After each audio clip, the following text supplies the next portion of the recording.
সুপ্রিয় দর্শক, আসসালামু আলাইকুম রহমতুল্লাহি ওয়া বারাকাতুহু। নাদিয়াতুল কুরআন কায়দার আজকে আমাদের তৃতীয় নম্বর ক্লাস। তৃতীয় নম্বর ক্লাসে আমরা শিখতে পারবো ইনশাল্লাহ অপূর্ণ হরফের সাথে যুক্ত হরফ শিখবো ইনশাল্লাহ। লক্ষ্য করুন, এই যে দেখতে পাচ্ছেন এখানে শুধু বায়ের মাথাটা আছে। কোরআন রিডিং করতে গেলে কিন্তু আপনি পরিপূর্ণ হরফ পাবেন না, এইভাবে ভেঙে ভেঙে মূল হরফের মাথাগুলো আসবে। এখানে দেখতে পাচ্ছেন বায়ের মাথাটা শুধু আছে এবং নিচে এক নুক্তা আছে। নিচে এক নুক্তা থাকলে আপনি বুঝে নিতে হবে এটা বা জিম। এই জিমের পরিপূর্ণ হরফ আপনি পাবেন না, জিমের মাথাটা দেখে আপনার বুঝে নিতে হবে এবং নিচে এক নুক্তা থাকবে, এটা দেখে আপনার বুঝে নিতে হবে এটা জিম। এরপর দেখতে পাচ্ছেন ফা পরিপূর্ণ ফা আপনি পাবেন না, ফায়ের মাথাটা দেখে আপনার বুঝে নিতে হবে ফা। গোল মাথা থাকবে এবং উপরে একটি নক্তা থাকবে ফা।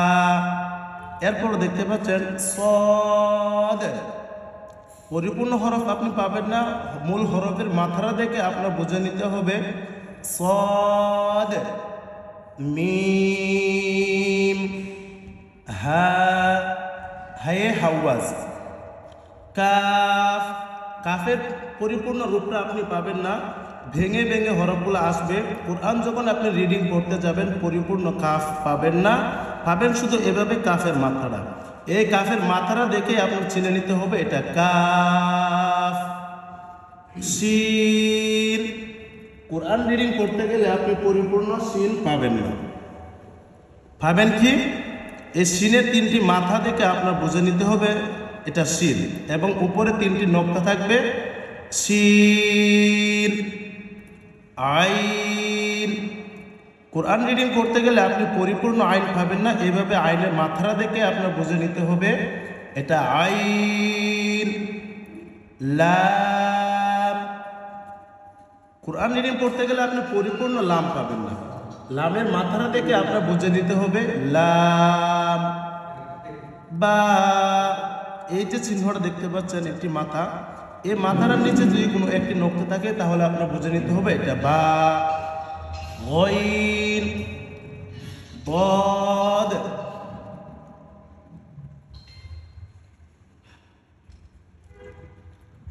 খ, কোরআন রিডিং করতে গেলে পরিপূর্ণ হরফ পাবেন না আপনি, এই খ এর মাথাটা দেখে আপনার বুঝে নিতে হবে এটা খ।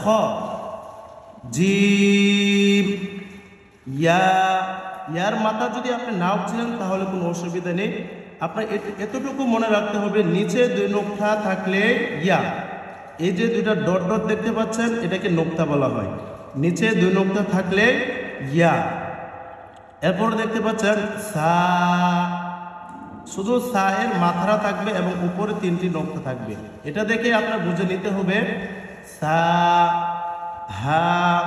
হায়ে হাওয়াজ, এই হায়ে হাওয়াজ 4 প্রকারের আসে, এই 4 প্রকার থেকে এক প্রকার হচ্ছে এটা হায়ে হাওয়াজ।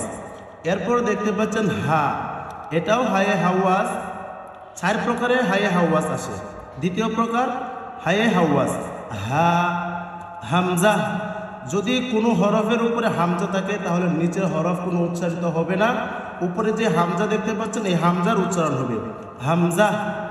গইন ফা নুন আইন। এতক্ষণ আমরা অপূর্ণ হরফগুলো আমরা পড়েছি, এখন আমরা যুক্ত হরফ করব। লক্ষ্য করুন,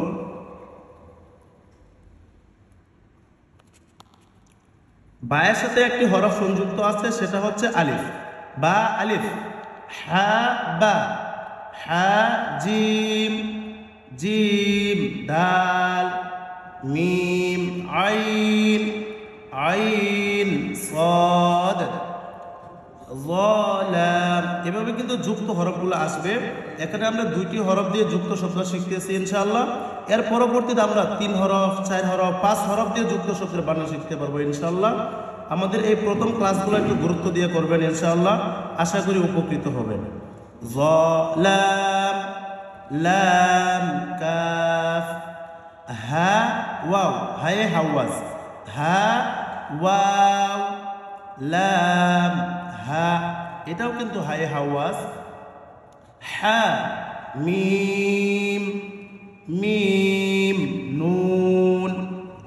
লাম আলিফ, লাম হা, হা ইয়া, ইয়া সিন, কাফ বা, কফ ওয়াও, হা মিম, হায়ে হাওয়াজ, হা মিম, বা হা, হায়ে হাওয়াজ, ইয়া হা, হায়ে হাওয়াজ, তা হা, জিম র, খ দাল।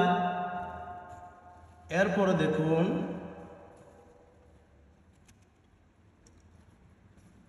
صاد عين ضاد غين فا جيم ইয়া ফা লাম হামজা। আমি শুরুতে বলেছিলাম যদি কোনো হরফের উপরে হামজা থাকে তাহলে সেই হরফটা কি হবে না, উচ্চারণ হবে না।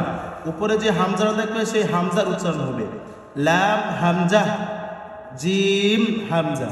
সুপ্রিয় দর্শক, আজকে আমাদের ক্লাসটি এ পর্যন্তই। আসসালামু আলাইকুম ওয়া রাহমাতুল্লাহি ওয়া বারাকাতুহু।